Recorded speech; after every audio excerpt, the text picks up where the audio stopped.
देखिए कल मैंने जैसे बताया था कि डेटा अभी नाउ डेज क्यों बूम हो रहा है 2015 से। अगर मैं आपको बताऊं तो 2019 से जब से कोविड आया, कोविड से डायरेक्टली हमने, मुझे लगता है 10 to 20 ईयर्स हमने जंप किया है आगे, इतनी टेक्नोलॉजी इंक्रीज हुई है।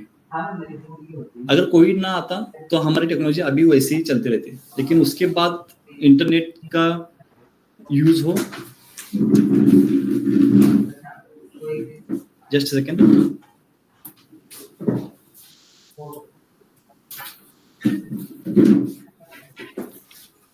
ठीक है। तो कोविड के बाद जैसे इंटरनेट का यूज बढ़ा, उसी तरह टेक्नोलॉजी भी यूज हो रही है। तो जितनी भी टेक्नोलॉजी अगर आप देखेंगे तो पूरे के पूरे सारे के सारे डेटा के रिलेटेड ही है, जैसे चैट जीपीटी हो, एआई हो, एमएल हो।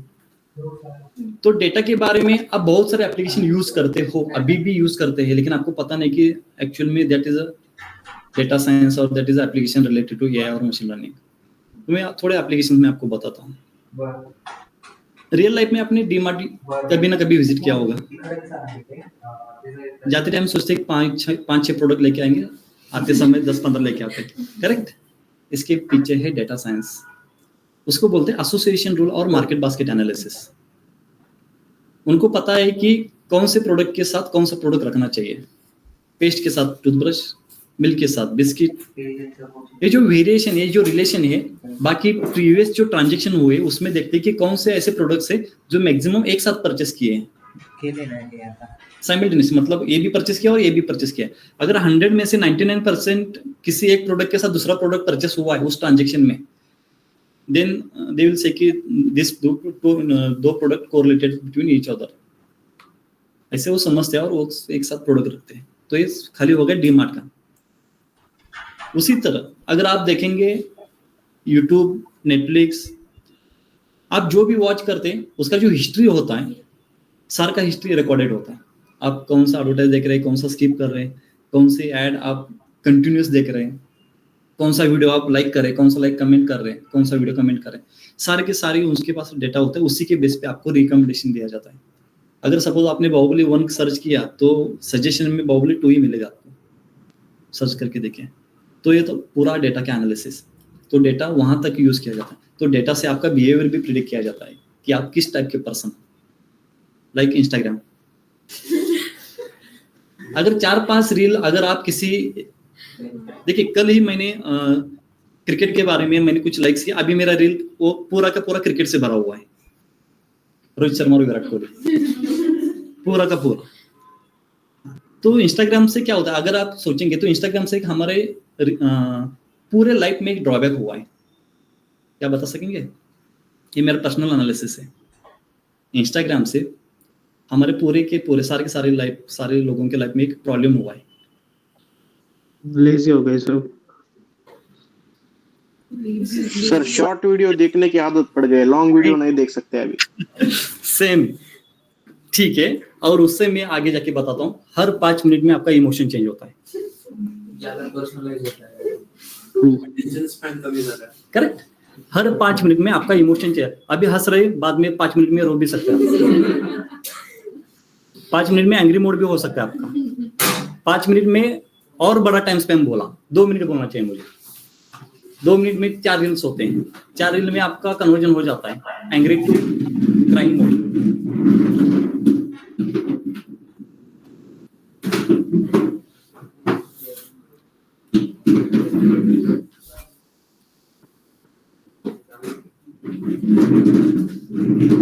बैठिए,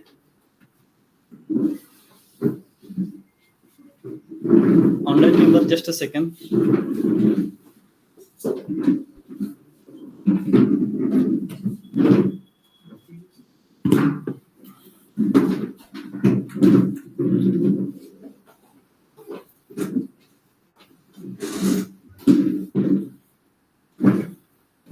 ठीक है, तो ये डेटा की जो वेरिएशंस है, डेटा के कोई एप्लीकेशंस है, हमारे रियल लाइफ में कुछ ना कुछ तो इम्पैक्ट कर रहे हैं। तो हमें भी डेटा एनालिसिस लर्न करना चाहिए, डेटा साइंस सीखना चाहिए। एक्चुअल में जो एप्लीकेशन यूज करें उसका बैकएंड में क्या प्रोसेस हो रहा है, इतना तो हमें समझ में आना चाहिए। अभी हम ब्लैंक है कि वो कैसे वर्किंग कर रहा है। जैसे ट्रू कॉलर, आपको पता होगा, आप ही का डेटा यूज करके आपको ही सेल कर रहा है और वो रेवेन्यू कमा रहा है। डेटा किसका? हमारा। किसको बेच रहे हैं? हमको ही बेच रहे हैं। रेवेन्यू किसका? ट्रू कॉलर का। अगर आप कॉन्टैक्ट को अलाउ नहीं करेंगे तो डेटा, अगर आप डिनाई करेंगे कॉन्टैक्ट को तो आपके ट्रू कॉलर इंस्टॉल ही नहीं होगा, चलेगा ही नहीं। तो पूरा का पूरा खेल डेटा के ऊपर है। सारे के सारे एप्लीकेशन अभी डेटा के बारे में सोच रहे हैं। आपका डेटा चाहिए उनको, और डेटा से वो क्या करते हैं? आपका बिहेवियर प्रिडिक्ट करते हैं। आप टाइप कौन से टाइप का पर्सन हो उसको डिटेक्ट करके आपको कुछ एडवर्टाइज देके दिखा के कुछ ना कुछ तो सेल करना चाहते हैं। ठीक है, तो इसीलिए हमें डेटा साइंस लर्न करना चाहिए। जैसे 2017 में मैं एक कंपनी में ज्वाइन हुआ था, नील एनालिटिक्स करके कंपनी है खराड़ी में। तो वहाँ पे मैं एक प्रोजेक्ट के ऊपर काम कर रहा था। तो वहाँ पे प्रॉब्लम स्टेटमेंट क्या था, मैं आपको प्रॉब्लम स्टेटमेंट बताता हूँ और उसके बाद मैं सोल्यूशन बताता हूँ क्या है। कोका कोला और पेप्सी पता है आपको? ठीक है, दो कॉम्पिटिटर हैं, एक ईच अदर, कोका कोला और पेप्सी। तो पेप्सी के मार्केट शेयर कम हो रहे हैं। 2017 में बोल रहे थे कि हमारे पेप्सी के शेयर्स, मार्केट शेयर्स मतलब अगर 100 बॉटल सेल हो रहे हैं तो उसमें से मैक्सिमम कोका कोला के सेल हो रहे हैं 70%, 30% हमारे सेल हो रहे हैं, तो उसको बोलते हैं मार्केट शेयर। बैठिए बैठिए, जल्दी बैठिए।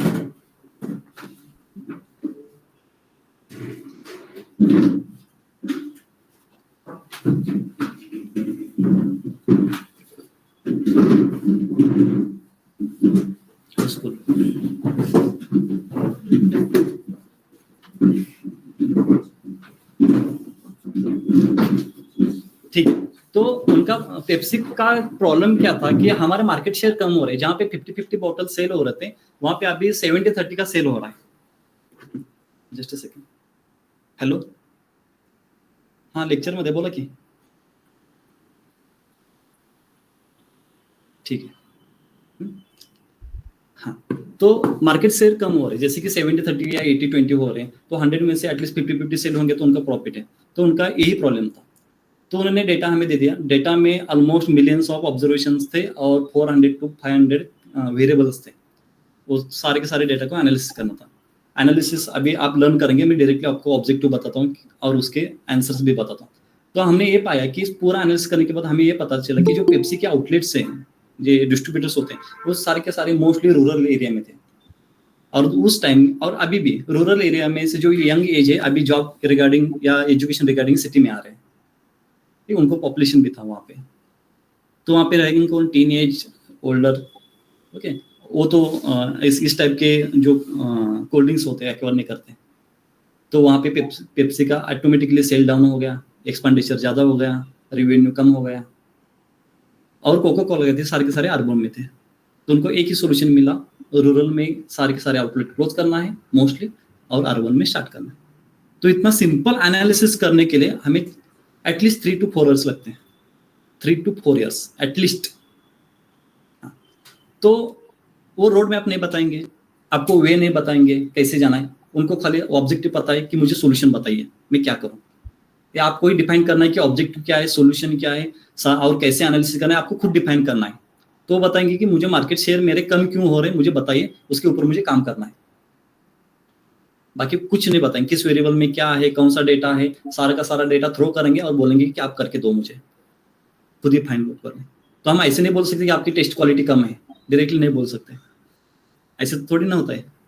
हाँ, तो उसके ऊपर पूरा एनालिसिस करना होता है। तो वो एनालिसिस आप लर्न करेंगे डेटा साइंस में, कैसे हम हिडन इंफॉर्मेशन को एक्सट्रैक्ट करेंगे डेटा से।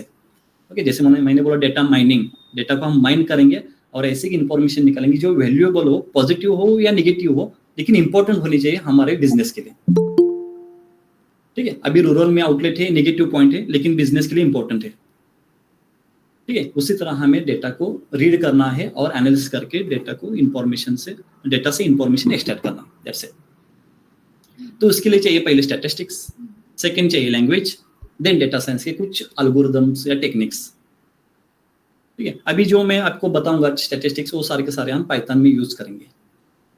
ठीक है, जैसे हम पाइथन को स्टार्ट करेंगे तो मैं आपको पाइथन के बारे में भी बताऊंगा। ठीक है, अभी फिलहाल हम स्टार्ट करते हैं स्टैटिस्टिक्स को, कंटिन्यू करते हैं प्रोबेबिलिटी के साथ। जहां पे हमने छोड़ा था प्रोबेबिलिटी, सिंपल प्रोबेबिलिटी था, लेकिन हम स्टार्ट करेंगे अभी कंडीशनल प्रोबेबिलिटी को। ठीक है, तो हमारा नेक्स्ट यहाँ पे छोड़ा था हमने, तो यहाँ पे हम नेक्स्ट पॉइंट ऐड करते हैं, कंडीशनल प्रोबेबिलिटी।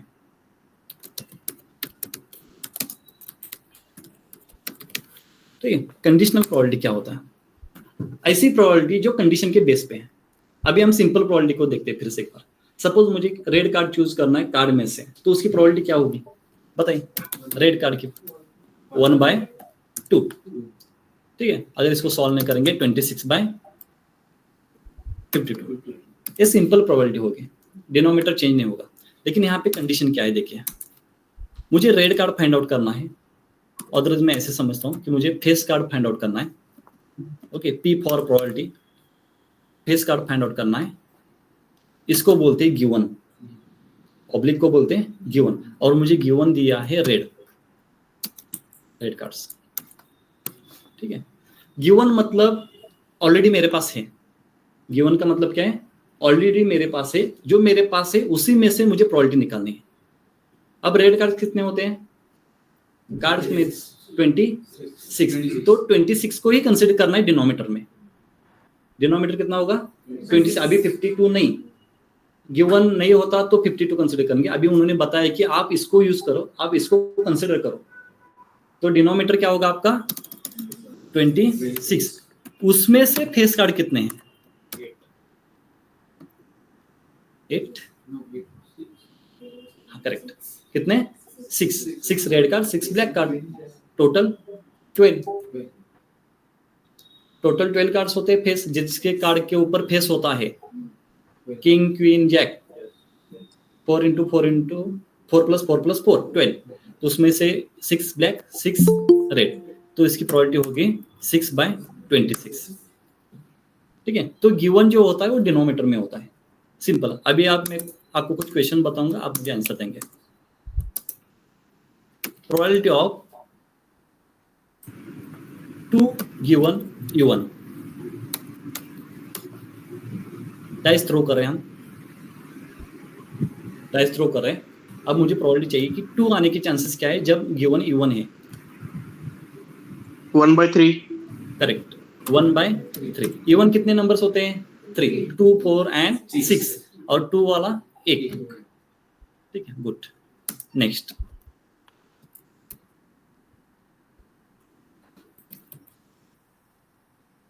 हाँ, मुझे बताइए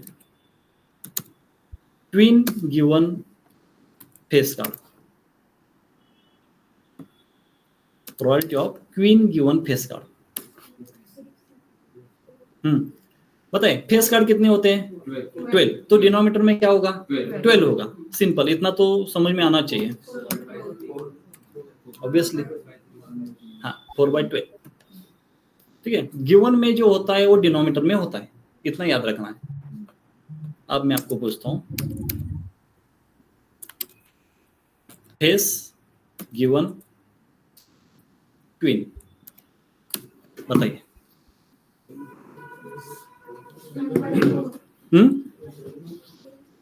face given queen, online member offline member both, बताइए। 1 करेक्ट, 4/4 मतलब 1, मतलब जहां पे क्वीन है वहां पे फेस ऑलरेडी है, 100% श्योर। 1 मतलब 100%। अगर हम फेस कार्ड क्वीन ले रहे हैं तो उसके ऊपर फेस है 100% श्योर, लेकिन फेस है उसके बाद क्वीन सर्च कर रहे हैं तो 4/12, इस तरह होता है। अगर इसको हम देखेंगे ना तो थोड़ा इसका फॉर्मूला अलग है। मैंने आपको एक शॉर्टकट बताया, ये जो है अभी शॉर्टकट है, तो थोड़ा फॉर्मूले के बारे में देखें। जैसे कि ए और बी के लैंग्वेज में देखते हैं तो इसका फॉर्मूला है probability of A given B equal to probability of A intersection B divide by probability of B. ऐसे होता है। मैं थोड़ा गूगल पे सर्च करके आपको दिखाता हूँ तो आपको समझ में आएगा, ठीक है।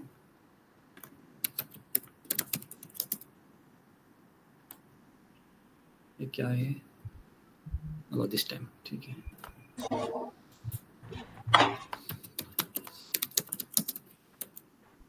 कहाँ पे टाइप हो रहा है?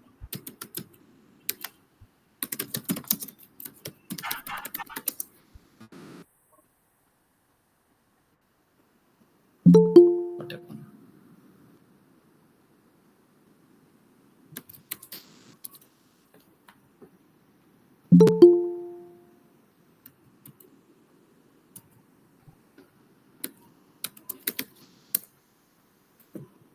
रिस्ट्रिक्शन है क्या वाईफाई को? देन दूसरा ओपन करता हूँ मैं।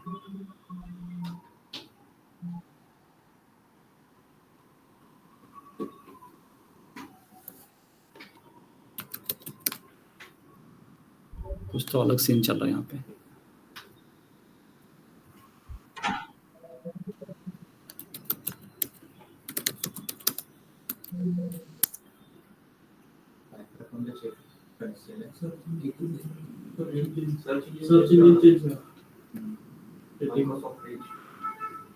चेंज कर देते हैं।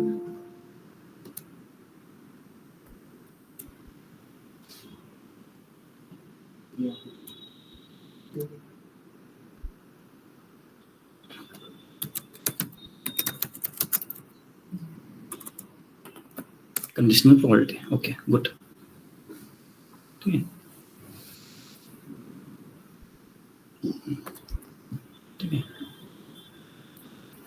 ठीक है, विजिबल है सबको? तो एक्चुअली कंडीशनल प्रोबेबिलिटी का फॉर्मूला है, probability of A given B equal to probability of A intersection B divided by probability of B, ठीक है। इसको भी हम सॉल्व करेंगे।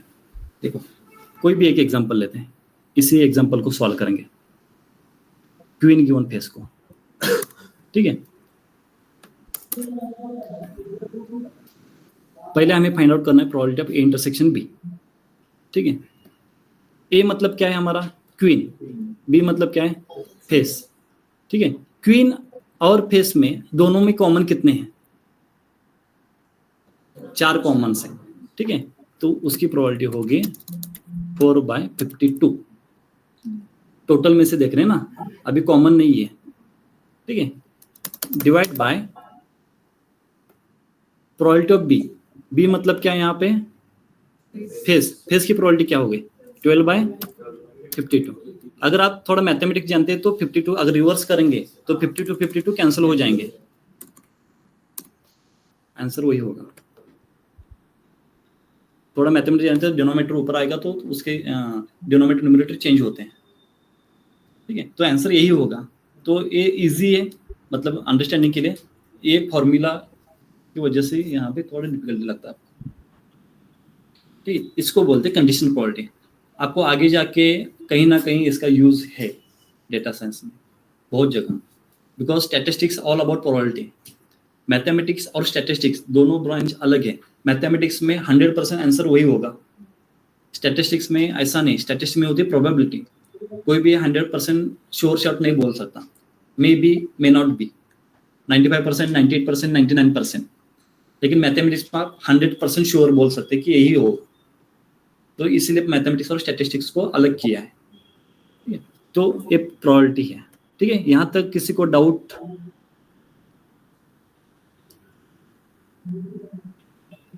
नहीं होना भी चाहिए, ठीक है। सर सेशन रेकॉर्डिंग होते का? सेशन कोडेज घेतात का? म्हणजे रेकॉर्डिंग होत आहेत का? काय माहित नाही, मला ते सरांना विचारावं लागेल, मला आयडिया नाही आहे, सरांना विचारावं लागेल। ते मे बी असेल रेकॉर्डेड, त्यांच्याकडे ऍक्सेस आहे तो, ठीक है। तो आगे कंटिन्यू करते हैं। तो कंडीशनल प्रोबेबिलिटी को यहाँ पे स्टॉप करके थोड़ा डिस्क्रिप्टिव स्टैटिस्टिक्स के बारे में देखते हैं। डिस्क्रिप्टिव, ठीक है। डिस्क्रिप्टिव मतलब जो डेटा को डिस्क्राइब करता है, डेटा के बारे में डिस्क्राइब करेगा, उसको बोलेंगे हम डिस्क्रिप्टिव। तो डिस्क्रिप्ट करने के 2-4 टेक्निक्स हैं, मीन, मोड, मीडियन।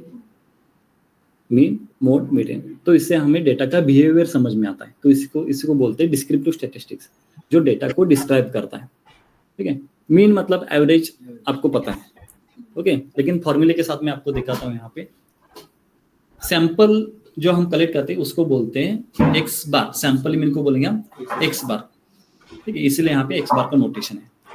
जितने आप कलेक्ट करते हो सैंपल ये होते हैं, इसलिए एक्स बार से नोटेशन दिया है।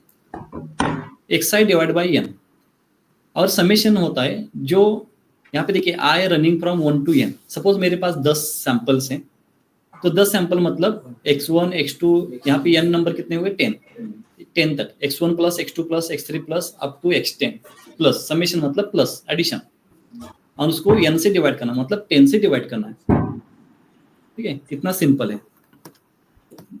नीचे होगा may be,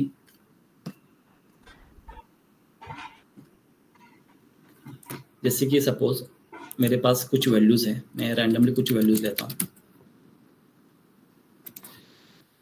3, 3, 6 and 7 numbers, correct. तो यहाँ पे n कितना है, 7, करेक्ट। मतलब x1, x2, x3, x4, x5, x6 and x7। Okay, उसी को थोड़ा शॉर्टकट में समेशन दिया जाता है, जैसे यहाँ पे समेशन दिया था, समेशन का sign i running from 1 to 7 और x साइन आई होता है, जो आई होता है वो रनिंग में होता है, इटरेट होता है वो 1 2 3 अप टू 7 तक, और इसका समेशन मतलब यहाँ पे प्लस साइन होगा,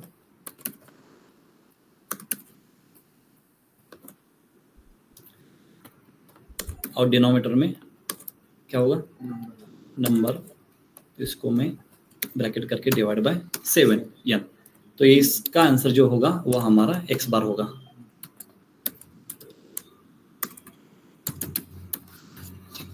ये हमारा आंसर होगा, सिंपल। तो मीन क्या रिप्रेजेंट करता है, मीन का काम क्या है, जो भी वैल्यू आ रही तो सारे ऑन एन एवरेज, आप जैसे कि सपोज एज का डेटा है 20, 22, 27, 24, तो ऑन एन एवरेज सबका एज 23 या 22 है, ये एवरेज बताता है ऑन एन एवरेज। मतलब हर एक ऑब्जर्वेशन एटलीस्ट वहां तक जा सकता है। जैसे कि गाड़ी का हम रनिंग निकालते हैं 1 लीटर में 60 किलोमीटर, तो कैसे निकालते हैं, हमारे पास कुछ सैंपल्स होते हैं, 10, 12, 10, 12 टाइम्स हम देख चुके होते हैं कि हमारे 1 लीटर में गाड़ी कितने रनिंग में होते हैं, तो उसका पूरा एवरेज निकालते हैं, ऑन एन एवरेज बताए कि मेरी 1 लीटर में गाड़ी इतना तो दौड़ सकती है, ठीक है, तो उसको बोलते हैं एवरेज। तो एवरेज भी बहुत इंपॉर्टेंट है, आगे जाके आपको ये लगेगा। उसका आगे जाएंगे तो मीडियन है, ठीक है, कहाँ पे है मीडियन, जस्ट सेकेंड,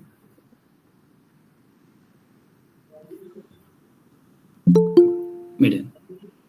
देखिए मीडियन में भी 2 फॉर्मूलास है, जहाँ पे ऑड नंबर होता है और जहाँ पे इवन नंबर होता है। पहले क्या करना है, जो आपका डेटा है किसी एक ऑर्डर में आपको लेके आना है, एक तो ascending order, otherwise descending order, और दोनों में से किसी एक को चुनने के बाद असेंडिंग कर लो या डिसेंडिंग कर लो, उसके बाद मुझे मिडल वैल्यू चूज करनी है। मिडल मतलब राइट और लेफ्ट दोनों साइड पे सेम ऑब्जर्वेशन रहने चाहिए, ठीक है। जब इवन नंबर हो, ऑड नंबर होगा, तो यहाँ पे देखिए 3 इस साइड पे, 3 इस साइड पे, और जो मिडल वाला है वो हमारा मीडियन होगा। लेकिन जब इवन नंबर होंगे तो यहाँ पे जो मिडल, यहाँ पे कोई नहीं है, तो दोनों का एवरेज निकाल के यहाँ पे हम मिडल कंसिडर करेंगे, ठीक है। अब देखिए थोड़ा टेक्निकली साइंटिफिक देखते हैं, मेरे पास मीन है यहाँ पे, ठीक है। मीन होने के बाद भी मैंने मीडियन को क्यों चूज किया, ठीक है। जैसे वर्जन्स आते हैं, वर्जन क्यों आते हैं, जो प्रीवियस वर्जन में कुछ ना कुछ तो ड्रॉबैक्स होते हैं, इसलिए न्यू वर्जन्स आते हैं। उसी तरह मीन में कुछ ना कुछ तो ड्रॉबैक है, इसलिए हमने मीडियन को इन्वेंट किया। जैसे कि देखिए यहाँ पे एक सिंपल मैं डेटा लेता हूँ, 20, 21, 22 और 23, इतना ही लेता हूँ। तो इसका एवरेज क्या होगा, और एक लेता हूँ, तो एवरेज 22 होगा, 24। इसका एवरेज क्या होगा, 22 होगा।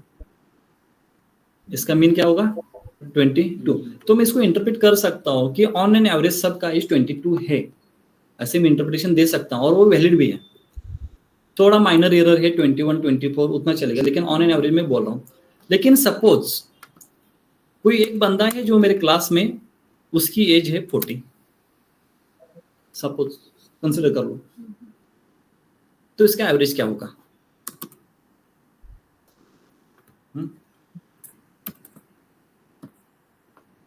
इसको सपोज डी बोलते हैं,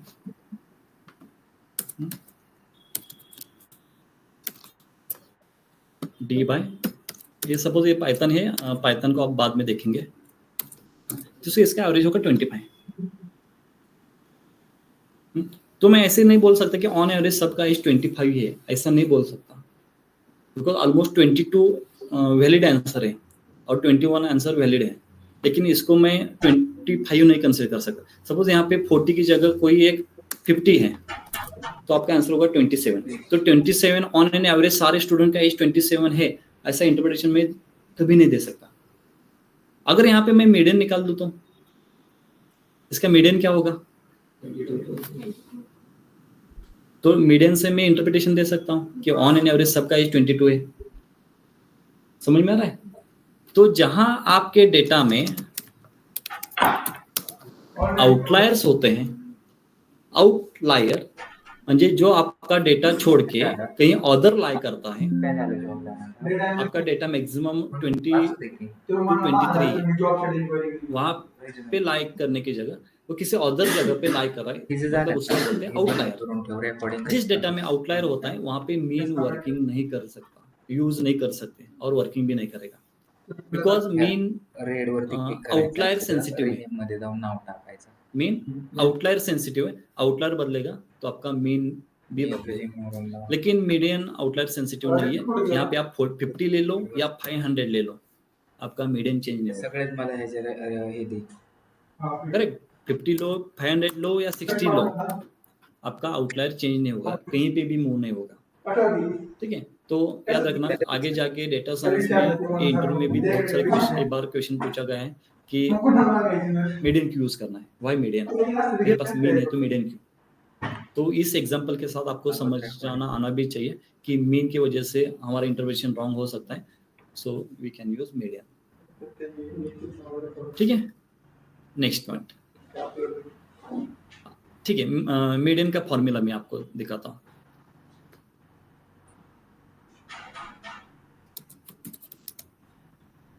मीडियन फॉर्मूला, ठीक है,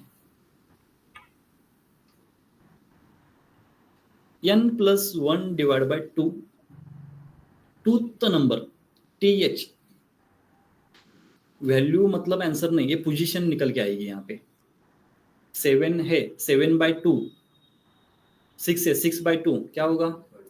3 होगा। तो 3 नंबर पोजीशन है, वैल्यू नहीं। थर्ड नंबर क्या है? पोजीशन है, वो वैल्यू नहीं है। ठीक है, तो इस तरह एक फॉर्मूला यूज किया जाता है n+1 डिवाइड बाय 2। ठीक है, यहाँ तक किसी को डाउट होना भी नहीं चाहिए, बिकॉज ये बहुत सिंपल है फॉर्मूला। बोलिए। Okay fine. ठीक है, तो मीडियन इस तरह यूज किया जाता है। देखिए, मीडियन का मतलब है 50% पार्ट। मीडियन का मतलब क्या है? 50% पार्ट। तो यहाँ पे देखेंगे तो यहाँ से यहाँ तक कितना डेटा हुआ आपका? 50% हुआ ना। टोटल डेटा में से 50% लेफ्ट साइड पे, 50% राइट साइड पे, मतलब मीडियन का मतलब है 50%। सिंपल है, सिंपल कैलकुलेशन। मीडियन मतलब 50%, 50% लेफ्ट साइड पे, 50% राइट साइड पे। ठीक है, अब आगे जाके यहाँ पे जैसे मीडियन है ना, तो यहाँ पे मैं और एक सर्च करता हूँ,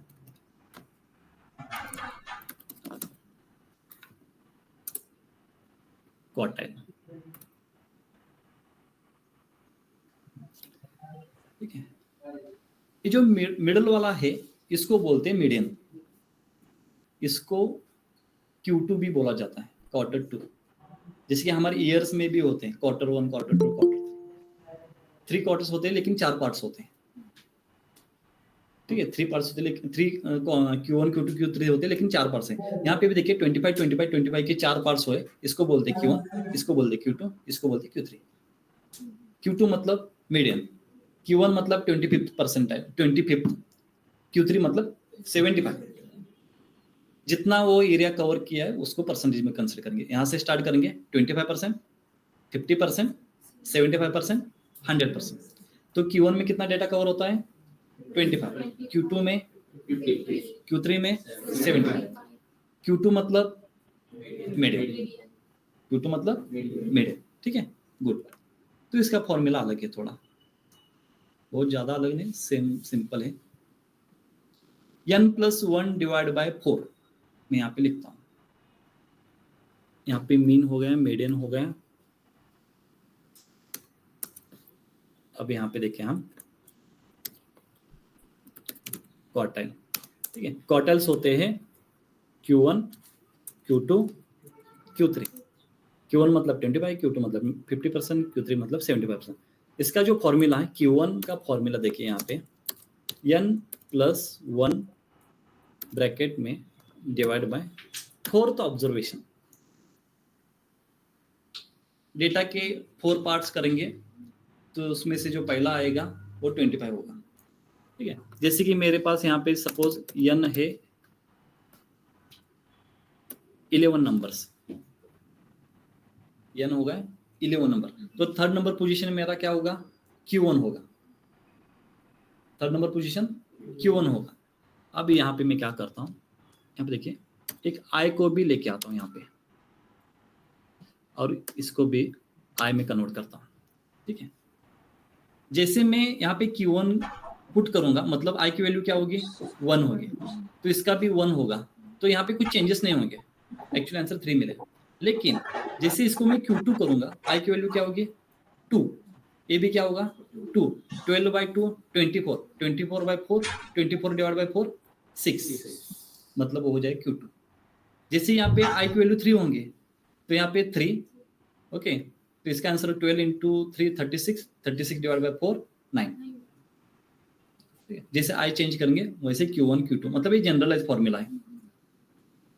1 रखेंगे तो Q1 होगा, 2 रखेंगे तो Q2 होगा, 3 रखेंगे तो Q3 होगा।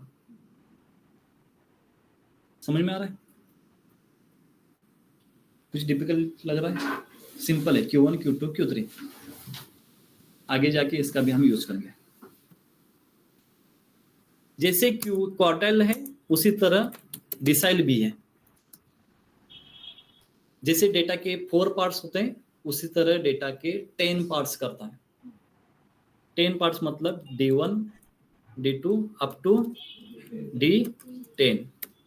तो इसका फॉर्मूला आप बताएंगे, DI equal to I into n plus 1 divide by, simple, ये डिसाइड हो गया। आगे जाके सॉरी कैप्स लॉक हो गया, क्या है परसेंटाइल में होते हैं 100 पार्ट्स। कभी आपने सुना होगा आपके जो मार्क्स होते हैं परसेंटाइल में आते हैं ना, तो उसका सीन है PI equal to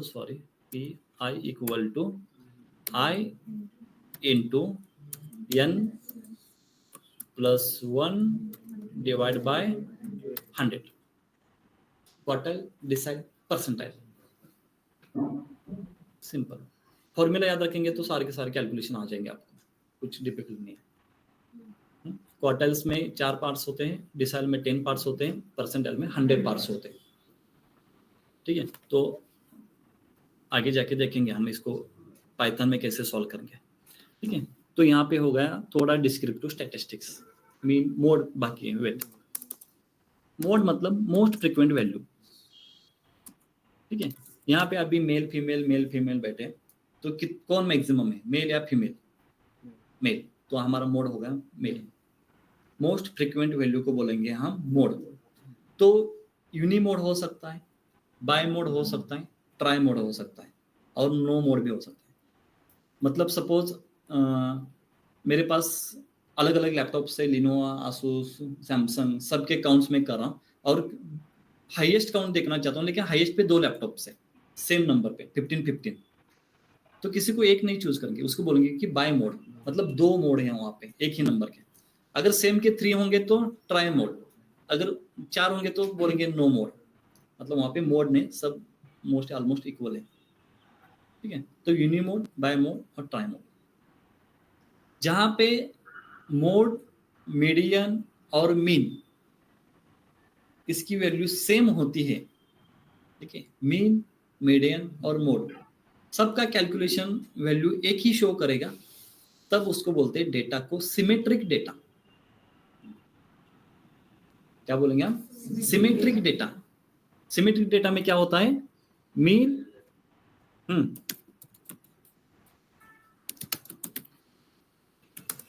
symmetric data में कहाँ गया सिमेट्रिक डेटा, इस सारे के सारे सिमेट्रिक डेटा है।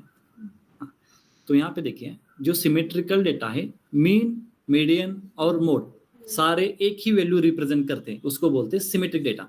ये पॉजिटिव स्क्यूड नेगेटिव स्क्यूड बाद में देखेंगे, लेकिन अभी यहाँ पे मिड मोड मीडियन को देख रहे हैं तो समझना ये कि इसको बोलते हैं सिमेट्रिकल डेटा। क्यों सिमेट्रिक डेटा? ठीक है, तो एक्चुअली ये सीन आता है नॉर्मल डिस्ट्रीब्यूशन में। ठीक है, तो यहाँ पे हो गया डिस्क्रिप्टिव स्टैटिस्टिक्स। क्या क्या है उसमें, इसको मैं थोड़ा, हाँ, mean, median, quartiles, deciles, percentiles और मोड। हाँ, तो ये इतना सफिशिएंट है, इतने ही है एक्चुअली, सफिशिएंट है। ठीक है, गुड। थोड़ा आगे कंटिन्यू करेंगे। ये पाइथन में कोड है, परसेंटाइल डालेंगे आप तो 20 परसेंटाइल आपको पूरा डायरेक्टली आंसर मिलेगा यहाँ पे। ठीक है, जैसे आप फॉर्मूला यूज कर रहे हैं ना, वहाँ पे डायरेक्टली बिल्ट इन फंक्शंस होते हैं। ठीक है, i into n divide by 100, n plus 1 divide by 100, यहाँ पे प्लस रह गया है। ये डिसाइल D1 D2 D9 तक, मतलब D10 से डिवाइड करेंगे तो D9, टोटल 10 इक्वल पार्ट्स। ठीक है, D1 D2 उसको बोलते हैं डिसाइल। यहाँ पे फॉर्मूला है ना, यही है ना, गुड। और क्वार्टल्स का formula I running from 1 to 3, first quartile, second quartile, third quartile, good. तो यहाँ पे देखिए low value, minimum value, maximum value, यहाँ पे Q1 है, यहाँ पे Q2 है, यहाँ पे Q3 है। Q2 मतलब मीडियन। तो Q1 लेफ्ट साइड पे देखेंगे तो 25% डेटा कवर कर रहा है, Q2 50%, Q3 70% डेटा कवर कर रहा है, गुड। आप थोड़ा समझेंगे वेरिएंस को, deviation, measures of dispersion. Measures of dispersion मतलब मेरे डेटा में कितना वेरिएशन है, मेरा डेटा कितना वेरी हो रहा है, एक पॉइंट और सेकेंड पॉइंट में कितना डिस्टेंस है, वेरिएशन क्या है, तो उसको बोलते हैं मेजर ऑफ डिस्पर्शन। तो मेजरमेंट बहुत सारे, रेंज है, वेरिएंस है, स्टैंडर्ड डेविएशन है, बहुत सारे मेजरमेंट्स है डिस्पर्शन चेक करने के लिए कि मेरा डेटा कितना वेरी हो रहा है। ठीक है, अब रेंज तो सिंपल है, मैक्सिमम माइनस मिनिमम करेंगे तो रेंज मिलेगा आपको, तो वहाँ पे कुछ ऐसा लर्न करने के लिए कुछ नहीं है, वहाँ पे मैक्सिमम से माइनस मिनिमम करेंगे तो रेंज आएगा। तो यहाँ पे देखिए, और आगे इंपॉर्टेंट टूल है, फॉर्मूला है, उसको बोलते हैं वेरिएंस, जो वेरिएशन कैलकुलेट करता है, डिस्पर्शन कैलकुलेट करता है। सपोज मुझे वेरिएशन या डिस्टेंस कैलकुलेट करना है, डिस्टेंस कैलकुलेट करने के लिए लगते हैं 2 पॉइंट्स, एटलीस्ट 2 पॉइंट चाहिए ना डिस्टेंस कैलकुलेट करने के लिए। सपोज मेरे पास एक पॉइंट ऑलरेडी है, तो किसी एक पॉइंट से, सपोज मैं देख रहा हूं कि 4-5 लोग हैं, कौन सा पर्सन मैक्सिमम डिस्टेंस पे चेक करना है, तो किसी एक पॉइंट से चेक करना होगा, किसी एक पॉइंट से चेक करना होगा कि सारे के सारे लोग कितने डिस्टेंस पे हैं, और उसमें से मैं मैक्सिमम चेक करूंगा, मिनिमम चेक करूंगा। तो एक पॉइंट तो डिसाइड करना होगा कि वो कौन सा पॉइंट होगा जिससे मैं मेरा डिस्पर्शन चेक करूं, तो वो पॉइंट होता है मीन। क्या होता है? मीन। जिस मीन के बेस पे हम सारे के सारे डेटा का डिस्टेंस निकालते हैं। ठीक है, तो इसीलिए यहाँ पे अगर कोड को देखेंगे, फॉर्मूला को देखेंगे, तो देखिए इसको देखिए, xi माइनस एक्स बार, xi माइनस एक्स बार, मतलब एक्स बार सपोज एक पोल है, कंसिडर कर लो एक पोल है, और x1 x2 xn up to xn ये सारे नंबर्स हैं। तो x1 माइनस एक्स बार, x2 माइनस एक्स बार, x3 माइनस एक्स बार, सारे के सारे में किसी कांस्टेंट वैल्यू, कांस्टेंट मतलब मेरा एक्स बार है, कांस्टेंट वैल्यू से मैं डिस्टेंस काउंट कर रहा हूँ और सारे डिस्टेंस को एडिशन कर रहा हूँ, जो भी सारे डिस्टेंस है उनका एडिशन करके उनका एवरेज ले रहा हूँ, इसी को बोलते हैं वेरिएशन। देखो फिर से एक्सप्लेन करता हूँ मैं। डिस्टेंस काउंट करने के लिए मेरे पास एक कांस्टेंट वैल्यू चाहिए, जिस पॉइंट से मैं डिस्टेंस, सब पॉइंट के डिस्टेंस कैलकुलेट कर लो। तो मेरा कांस्टेंट वैल्यू कौन सा है? एक्स बार। कौन सा वैल्यू है? एक्स बार। एक्स बार जो भी हो सकता है, 20 होगा, 2 होगा, डेटा के सिचुएशन पे डिपेंड है एक्स बार क्या है। उस पॉइंट से हर एक वैल्यू को मैं क्या करूंगा? माइनस करूंगा। तो कुछ एग्जांपल के साथ सॉल्व करेंगे। देखिए यहाँ पे भी है, ठीक है, इतने सारे मेरे डेटा पॉइंट्स हैं, इसको मैं एक्स बोलता हूँ तो थोड़ा कंफ्यूजन दूर होगा। एक्स वाई जेड आप कुछ भी बोल सकते। तो मेरा जो मीन है, मतलब एक्स बार है, अभी एक्स बार है 7, तो 7 मेरा कांस्टेंट वैल्यू। अब मुझे कैलकुलेट करना है 9 माइनस 7 प्लस, ठीक है, 9 माइनस 7, 7 कांस्टेंट है ना अभी, x माइनस एक्स बार, 2 माइनस 7, देखिए मैं आपको और थोड़ा डीप में आगे बताऊंगा, थोड़ा इतना तो समझ लीजिए, 5 माइनस सॉरी 7। तो ऐसे करते करते करते करते मैं कहाँ तक जाऊंगा, करेक्ट, कहाँ तक जाऊंगा यहाँ पे, 4, करेक्ट, 4 माइनस 7, तो सिंपल, ठीक है। अब देखिए यहाँ पे 9 माइनस 7 मिलेगा, आंसर 2, ठीक है, लेकिन 2 माइनस 7 आंसर क्या होगा, तो कभी डिस्टेंस टाइम माइनस में सुना है, यहाँ से स्वारगेट अगर 10 किलोमीटर है तो स्वारगेट से यहाँ -10 है ना, 10 ही होगा ना। तो टाइम डिस्टेंस सारे के सारे पॉजिटिव में थे, तो उसको पॉजिटिव में कन्वर्ट करना चाहिए। तो दो टाइप्स हैं, एक तो मॉड ले सकते हैं, अदरवाइज स्क्वायर ले सकते हैं। मॉड लेंगे तो भी कन्वर्ट हो जाएगा पॉजिटिव में, स्क्वायर लेंगे तो भी कन्वर्ट होगा। तो यहाँ पे मैं स्क्वायर ले रहा हूँ। स्क्वायर का अदर रीजन भी है, तो थोड़ा वेरिएंस समझने के बाद उसका और एक रीजन में बताऊंगा स्क्वायर क्यों। तो फिलहाल हम यहाँ पे क्यों क्या यूज कर रहे हैं, स्क्वायर। यहाँ पे क्या यूज करेंगे हम, स्क्वायर। अभी फिलहाल नेगेटिव को पॉजिटिव कन्वर्ट करना इतना समझ लीजिए। तो यहाँ पे क्या होगा, 9 minus 7 2, 2 raise to 2 4, 2 minus 7 5 minus 5 का स्क्वायर 25, उसके बाद आगे 2 का स्क्वायर 4, ऐसे करते करते यहाँ पे हम जाएंगे 3 का स्क्वायर 9, ये सब का एडिशन करेंगे, समेशन है ना वहां पे, और डिवाइड बाय n, मतलब कितने यहाँ पे टोटल नंबर 20 है, डिवाइड बाय 20, ये हमारा होगा वेरिएंस। मतलब मीन से आपके सारे पॉइंट कितने डिस्टेंस पे है उसको बोलते हैं वेरिएंस, ठीक है। अब ये फॉर्मूला भी आप खुद बिल्ड कर सकते हैं। एक्स बार मेरा कांस्टेंट है, x1 x2 xn माइनस करना है, स्क्वायर लेना है, समेशन करना है, divide bye n, summation of xi minus x bar bracket square divide by n, ऐसे फॉर्मूला होता है। तो डेविएशन देखिए, deviation about mean, deviation about median भी होता है। तो फॉर्मूला में क्या चेंज होगा, अब जो देख रहे हैं डेविएशन अबाउट मीन है, एक्स बार को रिप्लेस करेंगे मीडियन से, मीडियन से डेविएशन देखेंगे, मीन डेविएशन मीडियन डेविएशन। अभी देख रहे हैं तो हम मीन डेविएशन देख रहे हैं, मोस्टली मीन ही देखते हैं, लेकिन कभी कभी अगर आपको थोड़ा और ऑथेंटिक डेटा चाहिए, मतलब आउटलायर से, लेकिन आपको मीन निकालना नहीं है, ठीक है, तो वहां पे मीडियन यूज कर लो, मीडियन डेविएशन। तो वहां पे एक्सआई माइनस मीडियन होगा। वेरिएंस में भी बहुत सारे प्रकार हैं, ठीक है, होप कि आपको समझ में आया होगा। तो ये सिंपल फॉर्मूला है, n-1 और n, ये थोड़ा खूब बहुत सारा डीप में जाएंगे, तो इतना याद रखो, यहाँ पे n माइनस यूज किया जाता है सैंपल में, और पॉपुलेशन में डिवाइड होता है n। जितने आप डेटा कलेक्ट करते हो सारे के सारे सैंपल ही होते हैं, कभी भी पॉपुलेशन नहीं होता, पॉपुलेशन डेटा कभी भी आपको नहीं मिलेगा, सारे के सारे सैंपल ही होते हैं। इसलिए अभी यहाँ पे स्क्वायर रूट क्यों लिया है, बिकॉज इसका जो स्क्वायर है उसको निकाला है। स्क्वायर कैसे निकालेंगे, अगर इसको स्क्वायर रूट करेंगे इसका स्क्वायर निकलेगा, इसको बोलते हैं स्टैंडर्ड डेविएशन।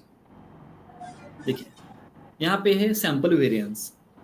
अब सैंपल वेरिएंस आगे जाके अगर आप किसी स्टैटिस्टिक बैकग्राउंड के हैं या किसी अदर बैकग्राउंड के, आपने कभी भी हाइपोथेसिस लर्न किया होगा या कहीं ना कहीं स्टैटिस्टिक्स यूज किया होगा, सारे के सारे कैलकुलेशन में स्टैंडर्ड डेविएशन ही यूज किया जाता है। मतलब यहाँ पे वेरिएंस यूज नहीं करते, आपका यूज होता है स्टैंडर्ड डेविएशन।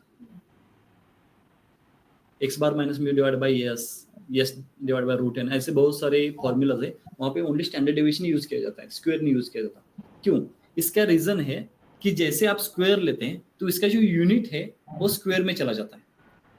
जैसे आप मीटर ले रहे हो तो मीटर स्क्वायर हो जाएगा, किलोमीटर तो किलोमीटर स्क्वायर हो जाएगा। तो बाकी डेटा तो मीन तो आपका मीटर में है, मीन आपका किलोमीटर में है, बाकी सारे डेटा एक सिंगल यूनिट में है, तो उसको फिर से उसी पोजीशन पे लाने के लिए उसका स्क्वायर रूट लेना पड़ता है, तो स्क्वायर से वो फिर से उसी पोजीशन में आएगा। हमने हमारा प्रॉब्लम सॉल्व करने के लिए नेगेटिव को माइनस पॉजिटिव करने के लिए हमने कुछ एडजस्टमेंट किया स्क्वायर से, तो उसको बाद में ओरिजिनल सिचुएशन में लाना चाहिए, तो इसलिए हम क्या करते हैं, उसको स्क्योर कन्वर्ट करते हैं। ठीक है, तो आगे जाके कभी ना कभी आपको स्टैंडर्ड डेविएशन ही कैलकुलेशन में यूज करना है, स्क्वायर सॉरी वेरिएंस नहीं, या स्क्वायर नहीं, यस ही यूज करना है। ठीक है, इसका एग्जांपल मैं आपको बताता हूँ वेरिएंस का यूज कहाँ पे किया जाता है। सपोज मैं एक पेन बनाने का एक मेरा प्रोडक्शन है, मैं पेन बनाता हूँ, कंपनी है मेरी पेन की साइज है 5 सेंटीमीटर। पेन की साइज क्या है, 5 सेंटीमीटर, मैं यहाँ पे लिखता हूँ। ओके, जो मेरा पेन है उसकी साइज है 5 सेंटीमीटर। ठीक है, तो मुझे बताइए कि मैं 1000 पेन बना रहा हूँ, तो उसके सारे के सारे पेन की साइज क्या होनी चाहिए, ऑब्वियसली 5 सेंटीमीटर होनी चाहिए। अगर सपोज 9 सेंटीमीटर, कभी कभी 9 सेंटीमीटर हो रहे, कभी कभी 2 सेंटीमीटर, कभी कभी 5 सेंटीमीटर। ठीक है, सपोज एक मशीन है, उसको मैं M1 बोलता हूँ, अदरवाइज मशीन 1 बोलता हूँ। ठीक है, जो मशीन क्रिएट करिए, जो पेन है 5 2 9 2 3 5 9, और जो मशीन 2 है, मशीन 2 और ये मशीन 1 है, ठीक है, वो पेन बना रही है 5 4.5 5 6.5। विच मशीन इज बेटर, मशीन 2। क्यों, Because they median the इसको बोलते वेरिएशन कम, वेरिएंस मिनिमम। वेरिएंस किस में मिनिमम है, मशीन 2 में। अगर यहाँ पे आपका मीन 5 है, यहाँ पे भी मीन 5 है, तो अगर मीन से आप डिस्टेंस कैलकुलेट करेंगे 5 माइनस 9 4 4 द स्क्वायर 16 हो जाएगा, तो उसका जो वेरिएंस कैलकुलेट करेंगे तो उसका वेरिएंस मैक्सिमम हो जाएगा। ठीक है, मैं आपको वेरिएंस निकाल के भी दिखा सकता हूँ। ठीक है, इसके जो वैल्यूज है, ठीक है, इसको मैं अभी सपोज M1 करता हूँ।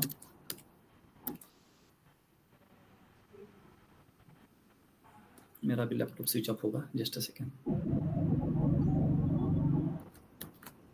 और मेरे पास M2 है, जिसकी वैल्यूज है, मैंने अभी कौन सा लिया, M1 लिया, M2 M1 लिया, M2 का गया। ठीक है, ठीक है, मैं यहाँ पे M2 ले रहा हूँ। जस्ट अ सेकेंड, मैं चार्जिंग लगाता हूँ पहले।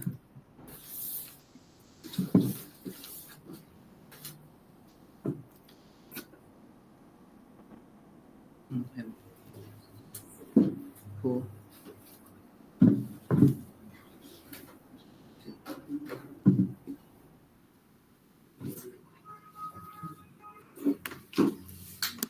just a second guys।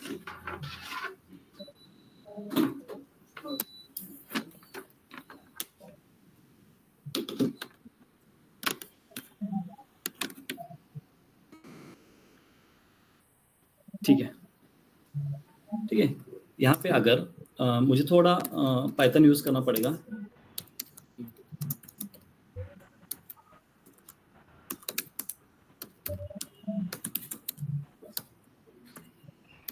ठीक है,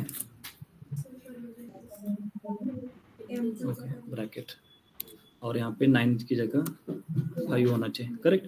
यहाँ पे भी 9 नहीं है। ठीक है, यहाँ पे जो M1 का है कितना है, 5.91, और M2 का है 0.5। किसका वेरिएशन ज़्यादा है, M1 का, तो वहाँ पे वेरिएशन बहुत ज़्यादा है, तो हम M2 यूज़ करेंगे। तो ऐसे यूज़ किया जाता है वेरिएंस का यूज़। जहाँ पे आपको एक स्टैटिक कांस्टेंट नंबर के साथ प्रोडक्शन होना चाहिए, वहाँ पे कुछ वेरी हो रहा है, तो वेरिएंस के साथ उसको डिटेक्ट किया जाता है कितना वेरिएशन है। जितना वेरिएंस मिनिमम होगा उतना प्रोडक्शन हमारा बेटर होगा। ठीक है, अब मुझे बताइए M3 में क्या वेरिएशन होगा, मतलब वेरिएंस की वैल्यू क्या होगी।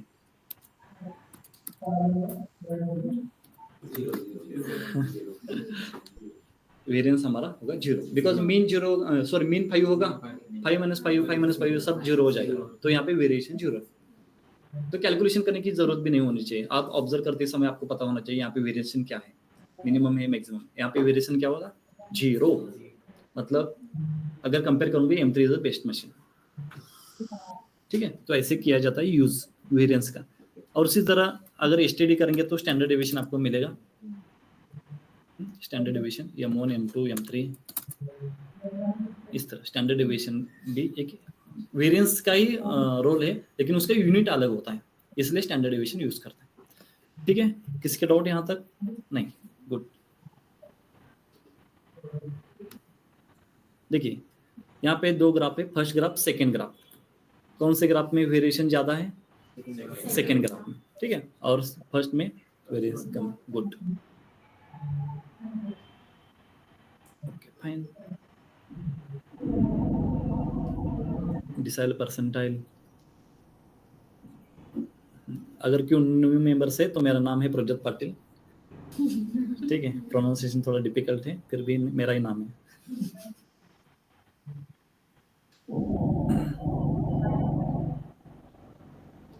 ठीक है, यहां तक किसी को doubt?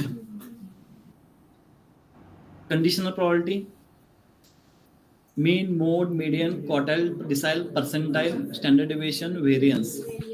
Okay, sample variance, population variance, मतलब अगर n करेंगे तो पॉपुलेशन, n-1 करेंगे तो सैंपल। सर वो किस पे डिपेंड करता है कि पॉपुलेशन वेरिएंस निकाल दो, सैंपल वेरिएंस निकाल? हाँ, मैंने अभी बोला कि जितना डेटा आप कलेक्ट करते हो पूरा सैंपल ही होता है, पॉपुलेशन कभी भी हम कलेक्ट नहीं कर सकते, इम्पॉसिबल इवेंट है वो। ठीक है, तो सैंपल ही होता है। अगर नंबर ऑफ पर्सन लेंगे तो 8 बिलियन पीपल को कलेक्ट करना पॉसिबल है? नहीं, वो सैंपल ही होगा। अब पुणे मुंबई महाराष्ट्र को कवर करेंगे फिर भी वो सैंपल होगा, आप इंडिया को कवर करेंगे फिर भी सैंपल होगा। ठीक है, तो मोस्टली डेटा जो होता है वो सैंपल होता है और उसी के ऊपर एक्स बार ही निकलता है। ओके, जो म्यू होता है वो पॉपुलेशन होता है, कभी कभी नोन होता है। नोन मतलब पहले ही दिया जाता है, जो हम डेटा के ऊपर से निकालते हैं एक्स बार ही निकालते हैं, म्यू नहीं निकाल सकते, बिकॉज डेटा सैंपल ही होता है। म्यू नोन होता है, जो हमको पहले से किसी ने बताया होगा, जैसे कि मैंने बोला कि 5 सेंटीमीटर ही होना चाहिए, वो मेरा म्यू है। वेरिएंस काटते हैं। हाँ, म्यू मतलब sample x1 minus mu, x2 minus mu. Mu आपका क्या होगा? आपका स्टैटिक वैल्यू, या जो यूनिवर्सल आपको नोन होता है म्यू। अगर आपको खुद को डिसाइड करना है क्या है तो एक्स बार आप खुद कैलकुलेट करेंगे, तो उसी के साथ आप वेरिएंस कैलकुलेट करेंगे। ठीक है, ये है डिस्क्रिप्टिव स्टैटिस्टिक्स। होप आपको इतना तो समझ में आया होगा। तो आगे हम कंटिन्यू, यहाँ पे देखिए, यहाँ पे ही है सिमेट्रिक, मीन, मोड, मीडियन। ठीक है, तो थोड़ा इसको, अभी हमारे पास टाइम है 10 मिनट से एटलीस्ट 10-15 मिनट, तो थोड़ा उसको हम डीप में देखते हैं। डिस्क्रिप्टिव स्टैटिस्टिक्स, डिस्ट्रीब्यूशंस को देखते हैं थोड़ा।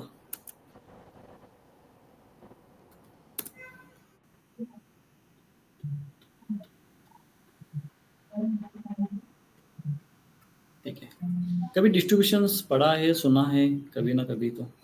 यस और नो? सब लोगों ने, ऑफलाइन के सारे मेंबर्स, डिस्ट्रीब्यूशन सुना है स्टैटिस्टिक्स में? ओके, आप किसी भी बैकग्राउंड को, आपको स्टैटिस्टिक्स का बेसिक तो होगा ही होगा। डिस्ट्रीब्यूशन क्या है? डिस्ट्रीब्यूशंस, इतने सारे डिस्ट्रीब्यूशंस क्यों हैं? ऑलमोस्ट 15-20 डिस्ट्रीब्यूशंस है, उसमें से मैं कुछ नेम बताता हूँ आपको। Binomial, Bernoulli, normal distribution, log distribution,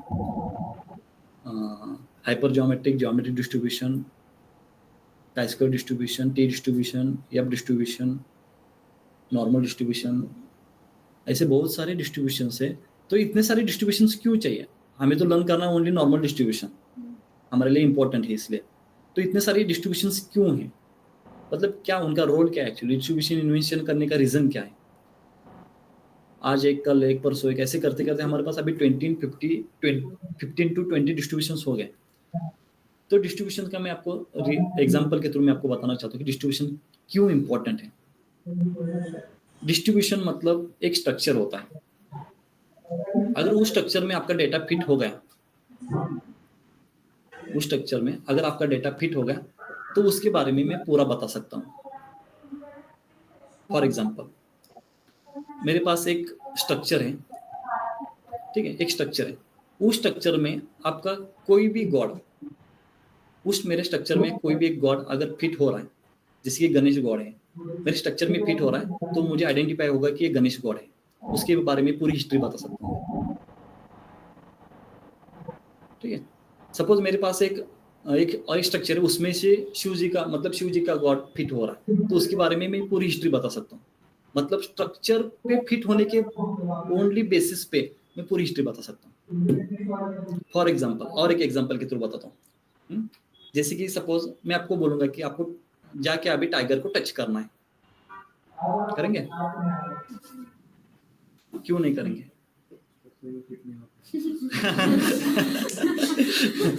नहीं करेंगे, क्यों? बिकॉज आपका जो उसका स्ट्रक्चर है, उस स्ट्रक्चर के बेस पे उसका बिहेवियर आपको पता चलता है। जो भी आपको स्ट्रक्चर नजर आ रहा है, उसके बेस पे उसका बिहेवियर आप प्रिडिक्ट कर रहे हैं कि वो क्या कर सकता है। उसी तरह अगर मैं डॉग को बोल दूंगा आप मे भी टच करेंगे, बिकॉज उस जो स्ट्रक्चर है उसका बिहेवियर आपको पता है। तो उसी तरह मेरे डिस्ट्रीब्यूशन में अगर मेरा डेटा फिट हो रहा है, तो उस डेटा के बारे में कुछ ना कुछ तो मैं प्रिडिक्शन लगाऊंगा, ये डेटा क्या हो सकता है, ये डेटा मैं कहाँ पे यूज कर सकता हूँ, इसका मीन क्या हो सकता है, इसका वेरिएंस क्या हो सकता है, इसके कौन कौन से पैरामीटर हो सकते हैं। मतलब एनालिसिस करने से पहले उसका मुझे बिहेवियर पता चलता है, इसलिए होते हैं डिस्ट्रीब्यूशंस।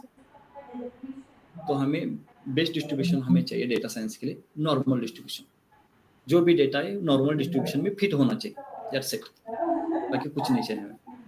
बाकी बाइनोमियल सारे बाकी अभी डेटा साइंस के लिए उतना इंपॉर्टेंट नहीं, लेकिन नॉर्मल डिस्ट्रीब्यूशन तो इंपॉर्टेंट होना चाहिए है ऑलरेडी। ठीक है, तो पहले क्या करेंगे, डेटा को देखेंगे और डेटा को चेक करेंगे कि वो नॉर्मल डिस्ट्रीब्यूशन में फिट होता है या नहीं होता है।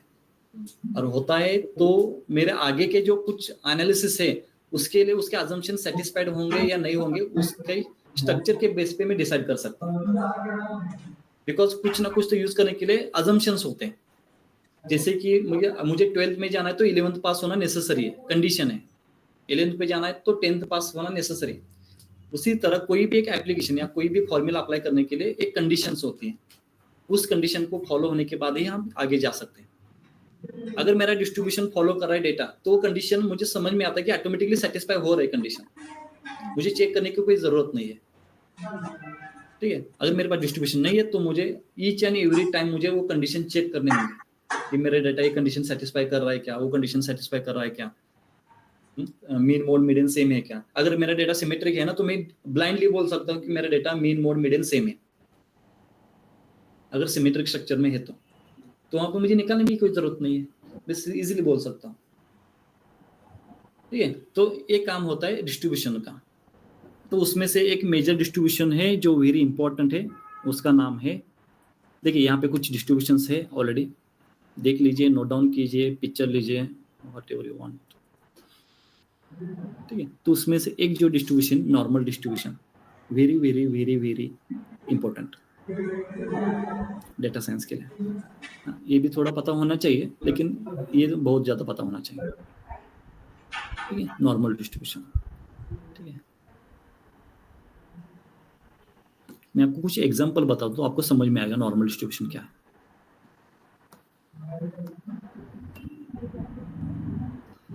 ठीक है, यहाँ पे सिमेट्रिक मैंने सर्च किया था ना, हाँ सिमेट्रिक डेटा, हाँ ठीक है। कोई भी डेटा अगर इस शेप में लाई हो रहा है, ये जो शेप है ना, इस शेप में आ रहा है, तो बोलेंगे डेटा नॉर्मल डिस्ट्रीब्यूशन फॉलो कर। तो एक्चुअली शेप क्या है, आप जैसे डेटा कलेक्ट करेंगे और डेटा को अरेंज करेंगे, अरेंज करने के बाद एक शेप क्रिएट होगा। ठीक है, फॉर एग्जांपल नॉर्मल डिस्ट्रीब्यूशन,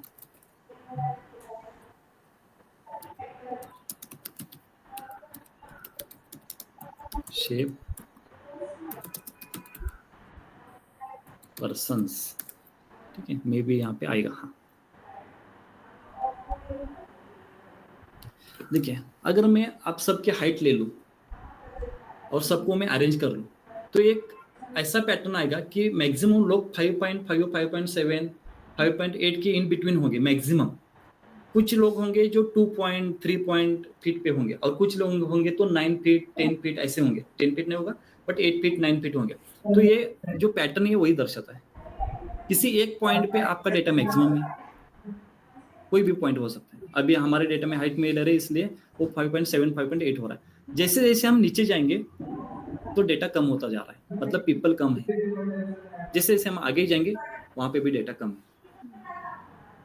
तो ये जो पैटर्न है इसको बोलते हैं नॉर्मल डिस्ट्रीब्यूशन पैटर्न। इसको बेल शेप भी कर्व बोला जाता है, और सिमेट्रिक, बेल शेप सिमेट्रिक, इतना ये दो नियम तो है एक्चुअली। हाँ, तो इस पैटर्न में आपका डेटा अगर लाइव हो रहा है तो यहाँ पे आप इमेज थोड़ा देख सकते हैं हाइट के बारे में। Okay. थोड़ा आप इमेज देखेंगे तो थोड़ा और क्लियर होगा, इसलिए मैं आपको इमेज दिखा रहा हूँ। ठीक है, फॉर एग्जाम्पल मैं ऐसे सब समझ लेता हूँ, number of marks, percentage. Mostly मैं अगर किसी को परसेंटेज पूछूंगा तो 60, 70, 65, 75 मैक्सिमम, 90 वाले रेयर, 35 वाले रेयर, और मोस्टली 60, 70, तो वो भी सिमेट्रिक ग्राफ है, मतलब सिमेट्रिक डिस्ट्रीब्यूशन, नॉर्मल डिस्ट्रीब्यूशन। कोई भी डेटा और कुछ डेटा बता सकते हैं जो नॉर्मल डिस्ट्रीब्यूशन फॉलो कर सके, मतलब मैक्सिमम में कुछ मिनिमम लोग होते हैं, लो में कुछ मिनिमम लोग होते हैं। सैलरी, कोई भी एक सैलरी, सबका सैलरी लेंगे, ठीक है, तो मे बी 25, 30 मैक्सिमम पिक होगा, 5000 वाले कम होंगे, 1 लाख वाले कम होंगे, तो वहाँ पे भी एक सिमेट्रिक ग्राफ क्रिएट होगा हमारा। और कुछ एग्जांपल बताएंगे आप? डेली टेम्परेचर, अगर डेली टेम्परेचर 365 में टेम्परेचर चेक कर रहा हूँ तो एक ग्राफ होगा वहाँ पे जो 18, 17 की इन बिटवीन मैक्सिमम होगा। कभी कभी वो 18, 20 नहीं होगा, 25 तक हो जाएगा, कभी कभी वो 50 चला जाएगा, कभी कभी वो 0 तक आ जाएगा, रेयर केसेस है, लेकिन मैक्सिमम में किसी एक लेवल पे वो मैक्सिमम होता है। और बताइए, स्पीड किस गाड़ी स्पीड, ठीक है, 40-50 नेचुरल, मतलब नॉर्मल है, अबाउ 100 और 5 to 10 रेयर केसेस होते हैं, मतलब होते हैं लेकिन रेयर केसेस होते हैं। तो इस टाइप का अगर आपको पैटर्न दिख रहा है तो उसको बोलेंगे हम नॉर्मल डिस्ट्रीब्यूशन। ठीक है, इस शेप को बोलेंगे नॉर्मल डिस्ट्रीब्यूशन। ठीक, अब देखिए, तो अगर आपको थोड़ा गौर से देखेंगे तो यहाँ पे मैक्सिमम डेटा पॉइंट्स हैं, यहाँ पे मैक्सिमम डेटा पॉइंट्स है, तो आपका मीन भी यहीं कहीं होना चाहिए। आपका जो मीन है यही होना चाहिए, मीडियन भी किसी आसपास होना चाहिए, मोड भी ऑलमोस्ट नियरेस्ट अदरवाइज सेम होना चाहिए, मीन मोड मीडियन। ठीक है, तो यहाँ से मैं क्या करूँगा, मीन से सबका डिस्टेंस निकालूंगा और वेरिएशन निकालूंगा। ठीक है, यहाँ तक किसी को डाउट नहीं? तो ये नॉर्मल डिस्ट्रीब्यूशन है, थोड़ा लर्न करके आइए, आगे थोड़ा नॉर्मल डिस्ट्रीब्यूशन को कल के सेशन में थोड़ा डीपली देखेंगे, क्यों नॉर्मल डिस्ट्रीब्यूशन इंपॉर्टेंट है, उसमें कौन कौन से पार्ट हमें लर्न करना चाहिए। First standard division, second empirical rule learn करके आइए, first standard division, second standard division, third standard division. 6 sigma सुना है कभी? उसको थोड़ा देख के आइए, 6 सिग्मा क्या होता है। ह्याला पण मग मीन मीडियन मोड सेमच असतील का व्हॅरी करू शकतात थोडेफार? डेटावर डिपेंड आहे, तुमचा मीन मोड मीडियन सेम असेल का. ओके, पण सिमेट्रिक मध्ये ऑलमोस्ट नियरेस्ट असतात, ऑलमोस्ट त्याची प्रीडिफाईन कंडिशन वेगळे पण असतात सेम पण सेम नियरेस्ट असतात. नियरेस्ट म्हणजे सपोज 5 आहे तर ते 5.1 असेल, ते 4.9 असेल, असं असेल. पण असं नाही की ते 5 आहे आणि ते 7 आहे, ते 5 आणि 3 आहे, असं नसेल. मग तो ग्राफ सिमेट्रिक नाहीये, मग तो स्क्यूड मध्ये जातो. पॉझिटिव्ह स्क्यूड, निगेटिव्ह स्क्यूड, ते पुढे बघू आपण. पण सिमेट्रिक मध्ये ते ऑलमोस्ट सेम असतं. ठीक है, तो आज का लेक्चर यहीं पे स्टॉप करते, कल कंटिन्यू करेंगे फिर. चलो सर, लेक्चर रेकॉर्ड होत आहे? माहित नाही मला विचारावं लागले, मी इथं कन्फर्म करून सांगतो. ठीक आहे, नाही होत का? Okay sir. हां, ओके फाईन.